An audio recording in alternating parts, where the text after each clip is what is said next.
Good morning student. Welcome to my YouTube channel PG study classes. और जो आज का जो हमारा टॉपिक है वो है cash flow from investing activity. तो इससे पहले की वीडियो के अंदर मैंने आपको डिटेल फॉर्मेट समझा दिया था और ऑपरेटिंग एक्टिविटी के बारे में बता दिया था कि कैसे ऑपरेटिंग एक्टिविटी को हमने क्या करना है, फॉर्मेट से प्रॉपर बनाना है, कौन सी एडजस्टमेंट जब हम ऑपरेटिंग एक्टिविटी को करेंगे ध्यान में रखनी है, कैसे उस एडजस्टमेंट को सॉल्व करना है, ठीक है ना। तो जो वो वीडियोस हैं आप प्लेलिस्ट में जाकर भी चेक कर सकते हो और लिंक डिस्क्रिप्शन में है, आप उनको भी देख सकते हो। तो उससे पहले की वीडियो के अंदर मैंने कंप्लीट आपको ऑपरेटिंग, इन्वेस्टिंग और फाइनेंसिंग का फॉर्मेट बता दिया था कि कैसे कैसे क्या क्या चीजें इनके अंदर आती हैं और कैसे कैसे आपको इनका फॉर्मेट बनाना है with cash flow theory and something. तो अगर आपको उन वीडियो को देखना है तो लिंक डिस्क्रिप्शन में है या आप प्लेलिस्ट में जाकर भी चेक कर सकते हो। उसमें आपको और भी वीडियोस मिल जाएंगी, शेयर कैपिटल की, डिवेंचर्स की, या पिछले आपके एडमिशन, डिसोल्यूशन, सब चैप्टर्स की आपके पास वीडियो पड़ी है, वहां पर जाकर आप अच्छे से देख सकते हो। तो चलो स्टार्ट करते हैं अपनी वीडियो को। तो जो आज का हमारा टॉपिक है वो है cash flow from investing activity, ठीक है ना। तो देखो, investing activity, cash flow from investing activity, तो इसका मतलब क्या है कि हमें इन्वेस्टिंग एक्टिविटी से चेक करना है, यानी कि हमें ये देखना है कि कंपनी ने कितना पैसा इन्वेस्ट किया। अच्छा, इन्वेस्ट किसके अंदर किया जाएगा? फिक्स एसेट्स के अंदर, फिक्स एसेट्स के अंदर या लॉन्ग टर्म एसेट्स के अंदर या शेयर्स के अंदर। तो कंपनी ने कितना इन्वेस्ट किया, उससे कंपनी के पास कितना पैसा आया और कितना पैसा गया। तो ये हमारे पास एक क्वेश्चन है और हमने इससे ये देखना है कि कैसे हमने cash flow from operating, cash flow from investing activity prepare करनी है। चलो, तो सबसे पहले हम क्या लिखेंगे? Cash flow from investing activity, cash flow from investing activity. तो देखो, जब आपको कोई भी एडजस्टमेंट ना दी हो और सिंपल ऐसा ही क्वेश्चन दिया हो और आपको बोला हो कि भाई आपको इन्वेस्टिंग एक्टिविटी निकालना है, तो सबसे पहले तो आपको ये पता होना चाहिए कि इन्वेस्टिंग एक्टिविटी होती क्या। तो इन्वेस्टिंग एक्टिविटी मतलब कंपनी ने कितना पैसा इन्वेस्ट करके, या तो कंपनी के पास पैसा आया होगा या कंपनी ने अपनी एसेट्स परचेज की होंगी तो पैसा गया होगा। तो इन्वेस्टमेंट जो होती है वो किसके अंदर होती है? वो सिर्फ और सिर्फ होती है किसके अंदर? नॉन करंट एसेट्स के अंदर। कौन सी एसेट्स? Non current assets. और करंट एसेट्स में सिर्फ और सिर्फ एक चीज, which is called short term loans and advances. Short term loans and advances, तो दो चीजें होती हैं। एक तो होता है non current assets. Non current asset के अंदर जो सारी चीजें आएंगी, बिकॉज देखो, करंट एसेट्स के अंदर जो चीजें होती हैं वो तो ऑपरेटिंग के लिए रिक्वायर्ड होती है, वर्किंग कैपिटल के लिए। और जो नॉन करंट एसेट्स के अंदर चीजें होती है ना, वो सारी हमारी एसेट्स होती है, फिक्स एसेट्स।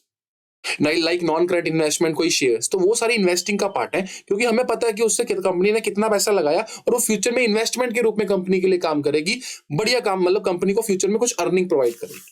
तो नॉन करंट एसेट के अंदर जो सारी चीजें आती है वो, प्लस करंट एसेट्स में से एक चीज which is called short term loan and advances, यानी कुछ समय के लिए हम किसी को लोन वगैरह देते हैं जिससे हम अर्निंग करते हैं। तो ये भी एक तरीके से क्या है? इन्वेस्टिंग एक्टिविटी का ही पार्ट है। तो अब हमें ध्यान से देखना है। देखो, सबसे पहले हमारे पास क्या है? मशीनरी। तो 4 लाख की मशीनरी थी, बढ़कर कितने की होगी? 6 लाख की होगी। तो अब इसको हम क्या लिखेंगे?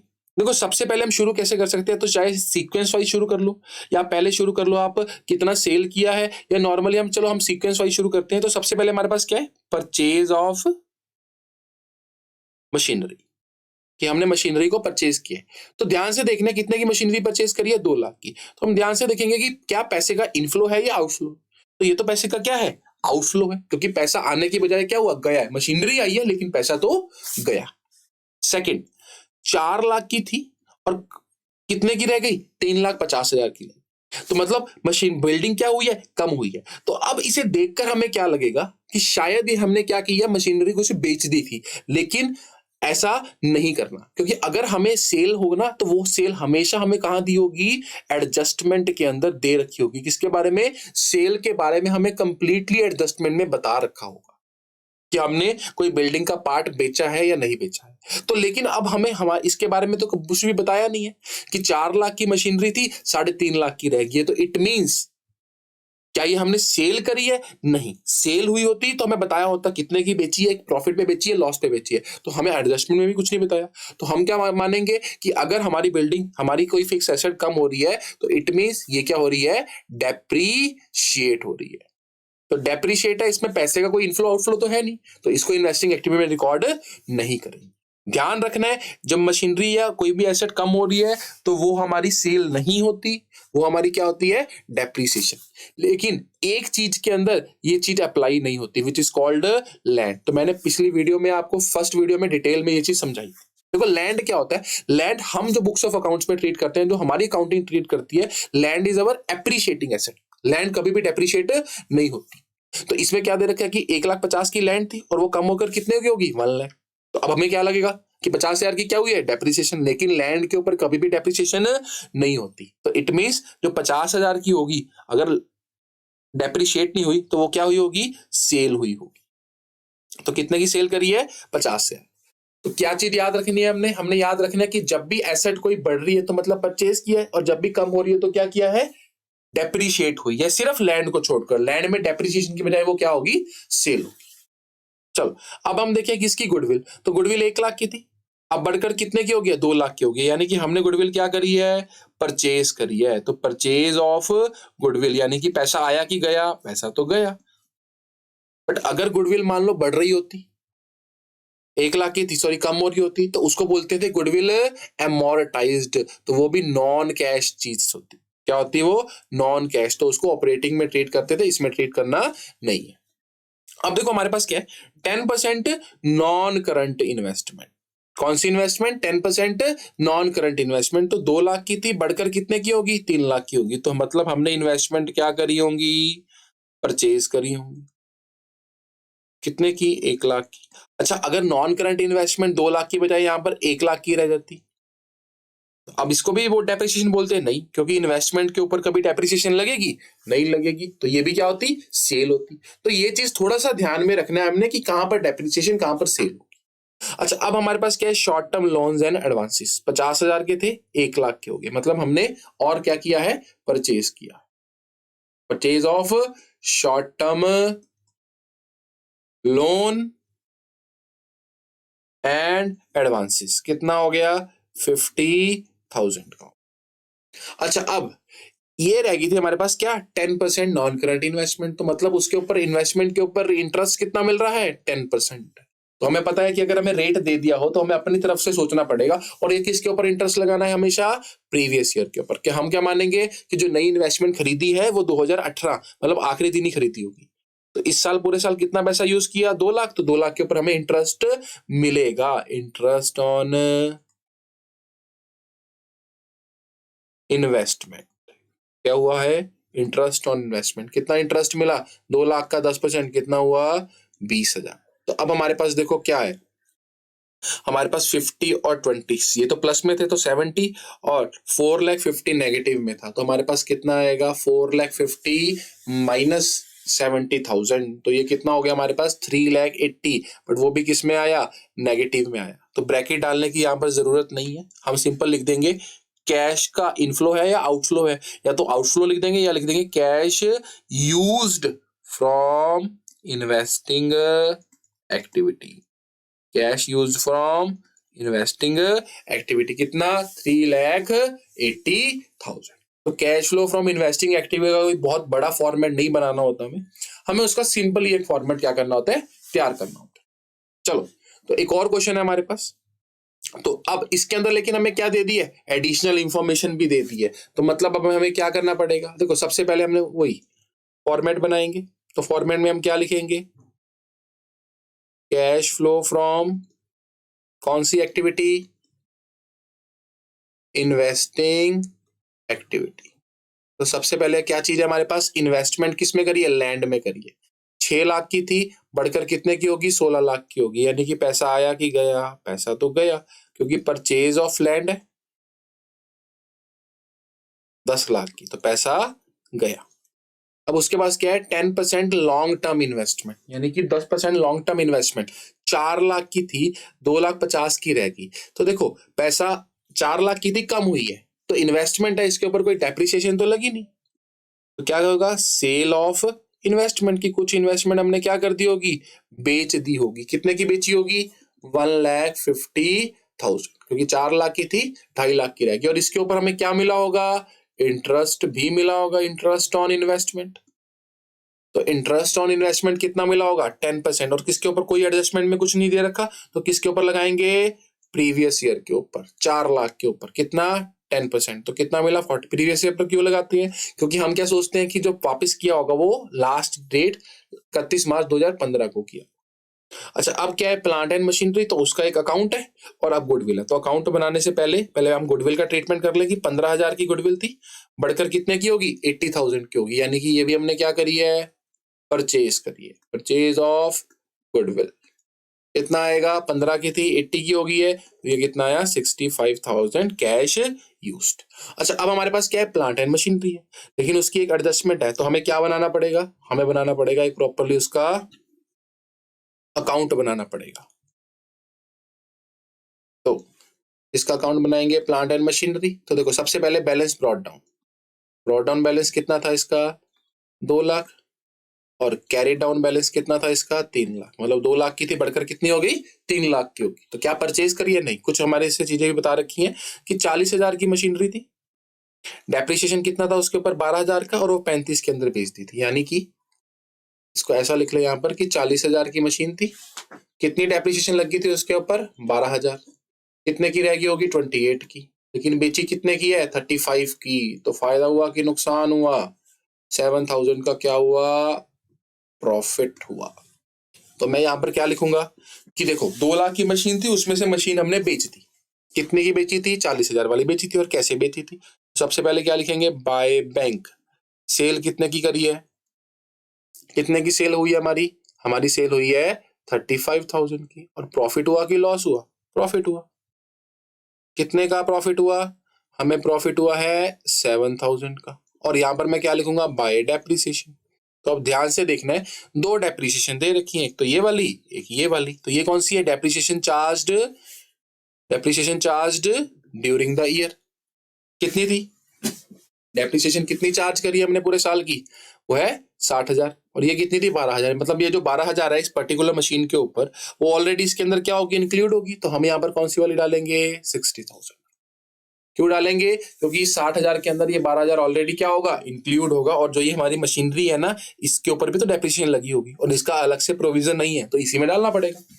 तो क्या डाला मैंने यहाँ पर, कितना हुआ 3,95,000, और अब बैलेंस शीट फिगर क्या आ गई मेरे पास, परचेज, तो कितना आया 3,95,000 में से 2 लाख माइनस किया 1,95,000, और उसमें से 7,000 माइनस किया तो 1,88,000 की मैंने क्या किया है, परचेज करी है।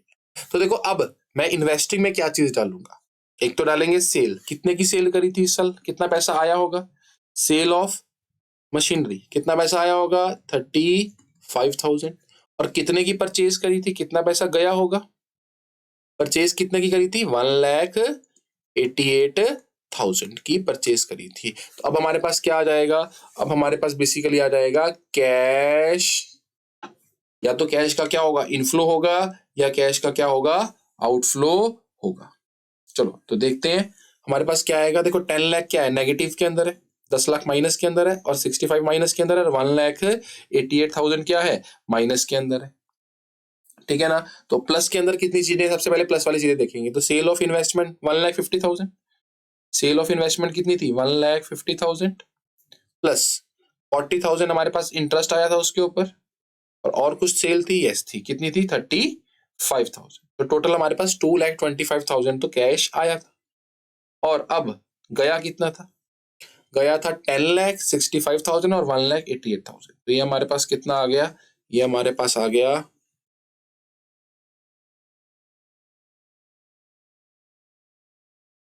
ये आ गया हमारे पास 10,28,000, और वो किस में आया नेगेटिव में आया, तो मैं क्या लिखूंगा, cash used from investing activity, कि इन्वेस्टिंग एक्टिविटी से कितना कैश यूज किया 10,28,000। चलो तो अब लास्ट क्वेश्चन है इसका इन्वेस्टिंग एक्टिविटी का। देखो अब ऐसा आपको क्वेश्चन दिया होगा और इस क्वेश्चन से आपको इन्वेस्टिंग एक्टिविटी निकालनी होगी, तो जैसा आपको ये पूरी बैलेंस शीट दी होगी और आपको नोट्स टू अकाउंट बना के दिए होंगे और आपने इन्वेस्टिंग एक्टिविटी निकालनी है। तो अब आप इनसे इन्वेस्टिंग एक्टिविटी, आपको पता है जो भी इन्वेस्टमेंट होगी वो सारी एसेट्स के अंदर होंगी, तो एक तो आपने एसेट्स देखना है और दूसरा कौन सी एसेट्स होगी, नॉन करंट एसेट और एक करंट एसेट की एक चीज। तो करंट एसेट सबसे पहले देख लो, क्या करंट एसेट में short term loan and advances है, नहीं है, तो करंट एसेट वाली कोई चीज नहीं आएगी। तो हमारे पास मतलब क्या आएगा, फिक्स एसेट्स जिसमें एक टेंजिबल था और नॉन करंट इन्वेस्टमेंट थी। तो यानी कि हमारे पास सिर्फ और सिर्फ दो ही चीजें थी जो हमारी इन्वेस्टिंग एक्टिविटी के अंदर आएंगी, ठीक है ना। और उसके बाद हमें देखना है क्या हमें इसकी कोई एडजस्टमेंट भी दे रखी है कि नहीं दे रखी है, यस दे रखी है। ड्यूरिंग द ईयर मशीनरी जिसकी 50,000 वैल्यू थी उसकी एक्यूमुलेटेड डेप्रिसिएशन 15,000 थी, वह सोल्ड फॉर 32,000, ठीक है ना। तो इसके नोट्स जो अकाउंट भी दे रखे हैं, फोर्थ और फिफ्थ। तो चलो इसका प्रॉपर एक अकाउंट बनाते हैं। तो हम क्या बनाएंगे यहाँ पर, देखो सबसे पहले हमने क्या करना है, अकाउंट सॉल्व करना है इसका, ठीक है ना। तो हमारे पास फिक्स एसेट है और वो भी कौन सी है, टेंजिबल, और उसका आगे नोट दिया रखा है, तो नोट हमारे पास फोर्थ है। तो मतलब इसके अंदर दो अकाउंट दे रखे हैं, plant and machinery, accumulated depreciation. तो हमें दोनों अकाउंट ही क्या करने पड़ेंगे, बनाने पड़ेंगे। तो पहला कौन सा है हमारे पास, प्लांट एंड मशीनरी अकाउंट, तो कुछ ऐसे बना सकते हैं। और फिर दूसरा कौन सा है हमारे पास, एक्यूमुलेटेड डेप्रिसिएशन अकाउंट, हम इसको ऐसे बना लेंगे। चलो तो अब देखते हैं प्लांट एंड मशीनरी का ओपनिंग बैलेंस कितना था, 13 लाख, और क्लोजिंग कितना था, ये था। देखो ये वाला नेट बैलेंस नहीं डालना, ये बैलेंस से हमें कोई लेना देना नहीं है, हमें सिर्फ ये डालना है कि प्लांट, क्योंकि एक्यूमुलेटेड डेप्रिसिएशन हमें ऑलरेडी दे दी है, तो उसका भी हम अकाउंट बना रहे हैं। तो 13 लाख और 14,90,000, तो ब्रॉड डाउन कितना था, 13 लाख, और कैरी डाउन कितना था, 14,90,000। और अब डेप्रिसिएशन कितनी थी, 1 लाख और 1,50,000। तो हमें पता है क्यूमुलेटिव डेप्रिसिएशन का क्रेडिट बैलेंस होता है, तो 1 लाख और 1,50,000। तो अब देखेंगे, अब एडजस्टमेंट में क्या दे रखे हैं। एडजस्टमेंट में दिया उन्होंने कि ड्यूरिंग द ईयर एक मशीनरी थी 50,000 जिसकी क्या थी वैल्यू थी, उसके ऊपर डेप्रिसिएशन 15,000 लगी थी और 32,000 की बेच दी थी। यानी कि वैल्यू कितनी थी मशीन की, 50,000, डेप्रिसिएशन कितनी लगी थी उसके ऊपर, डेप्रिसिएशन लगी थी उसके ऊपर 15,000, और वो कितने की रहेगी होगी, 35 की, लेकिन हमने बेची कितने की है, 32 की। 3,000 का क्या हो गया, लॉस हो गया। तो अब करेंगे यहाँ पर, तो सबसे पहले क्या लिखेंगे, सेल, मतलब बाय बैंक, कितने की सेल करी है उन्होंने, सेल करी थी 32 की। फायदा हुआ कि नुकसान हुआ, लॉस हुआ, कितने का लॉस हुआ, 3,000 का लॉस हुआ। और एक्यूमुलेटेड डेप्रिसिएशन, कितनी डेप्रिसिएशन लगी थी, 15,000 की, ठीक है ना। ये तो बना दिया। अब ये हमने क्यों बनाया एक्यूमुलेटेड डेप्रिसिएशन अकाउंट, इसकी क्या जरूरत थी, देखो इसकी इन्वेस्टिंग एक्टिविटी में कोई जरूरत नहीं है, लेकिन ऑपरेटिंग एक्टिविटी में जरूरत है। क्यों, क्योंकि हमें निकालना है पूरे साल की डेप्रिसिएशन। क्या निकालनी है हमें, पूरे साल की डेप्रिसिएशन, क्योंकि इस साल की डेप्रिसिएशन तो कितनी है, सिर्फ और सिर्फ एक इस पर्टिकुलर मशीन के ऊपर है ना, ये 15,000 डेप्रिसिएशन, लेकिन हमने तो पूरे साल की निकालनी है। तो इसका मतलब कैसे निकालेंगे, देखो 1 लाख का आपने एक प्रोविजन या एक्यूमुलेटेड डेप्रिसिएशन का अकाउंट बना, 1 लाख आपने प्रोविजन बना के रखी हुई थी कि 1 लाख की आपकी डेप्रिसिएशन होगी। उसमें से 15,000 वाली मशीन जो थी जिसके ऊपर 15,000 डेप्रिसिएशन लगी थी वो आपने बेच दी थी, यानी कि 1 लाख में से 15,000 की डेप्रिसिएशन वाली मशीन तो खत्म होगी, तो 15,000 तो आपके खत्म होगी उसमें से, तो बचे कितने, 85। लेकिन अब आपको शो कितना हो रहा है, 1,50,000, यानी कि इस साल की डेप्रिसिएशन चार्ज कितनी होगी, इस साल की डेप्रिसिएशन चार्ज होगी 65,000, ठीक है ना। तो हमें इस साल की डेप्रिसिएशन चाहिए क्योंकि वही हमें अपने ऑपरेटिंग एक्टिविटी के लिए रिक्वायर्ड है। चलो तो अब क्या बनाएंगे, अब सिंपल बनाएंगे cash flow from investing activity. क्या बनाएंगे, cash flow from investing activity. तो सबसे पहले देखो क्या है, सेल ऑफ मशीनरी, कितने की सेल करी है मशीनरी की, 32,000। और इधर अब क्या निकाल लेंगे, बैलेंसिंग फिगर, परचेस, तो कितना आया हमारे पास, 14,90,000 प्लस 50,000, ये हो गया हमारे पास 15,40,000। तो ये आ गया हमारे पास बैलेंस इसका 2,40,000। तो यानी कि 2,40,000 की मशीन हमने क्या करी है, परचेज करी है। तो परचेज ऑफ मशीनरी कितने की है, 2,40,000 की है। तो पैसा आया कि गया, गया। चलो और कुछ था क्या, टेंजिबल एसेट्स 4 नंबर का तो हो गया, 5वां नंबर पे क्या था, नॉन करंट इन्वेस्टमेंट्स थी। तो नॉन करंट इन्वेस्टमेंट का भी दे रखा है कि 1,60,000 की थी, 2,40,000 की हो गई है, यानी कि 1,60,000 से बढ़कर कितने की हो गई है, 2,40,000 की हो गई है, यानी कि खरीदी है हमने। Purchase of non current investment 1,60,000 से 2,40,000 की, यानी कि कितने की परचेज करनी है, 80,000 की परचेज करनी है। तो क्या और कुछ है हमारे पास, नहीं है, तो हम क्या लिखेंगे, कैश देखो यूज्ड कैसे पता चला मेरे को, ये नेगेटिव में जाता है, तो 3,20,000 माइनस 32,000, तो हमारे पास कितना आ गया, ये आ गया हमारे पास 2,88,000। ये क्या आ गया, cash used from investing activity. क्या आ गया, cash used from investing activity. तो ये हमारे पास इन्वेस्टिंग एक्टिविटी से हमने कितना कैश का यूसेज किया वो हमारे को क्लियर कट पता चल। तो ये हमारे पास कौन सी एक्टिविटीज थी, ये सारी थी हमारे पास इन्वेस्टिंग एक्टिविटी। तो इन्वेस्टिंग एक्टिविटी के अंदर हमने बेसिकली सबसे पहले क्या देखनी है, एडजस्टमेंट। तो एडजस्टमेंट को सॉल्व कर सिर्फ दो ही चीजों का ध्यान रखना है, एक तो नॉन करंट एसेट में आपको मिलेंगी और करंट एसेट में सिर्फ एक चीज which is called short term loans and provision. बस यही चीज, यही थे आपने सारा कुछ देख के ऐसे क्वेश्चन के अंदर प्रॉपर्ली देखकर कि नॉन करंट एसेट में ये चीजें हैं वो बढ़ रही हैं कम हो रही हैं, उसकी एडजस्टमेंट है, तो सॉल्व करके आपने अपना आंसर इन्वेस्टिंग का निकाल देना। तो ये तो हमारे पास कंप्लीट क्या थी, इन्वेस्टिंग एक्टिविटी।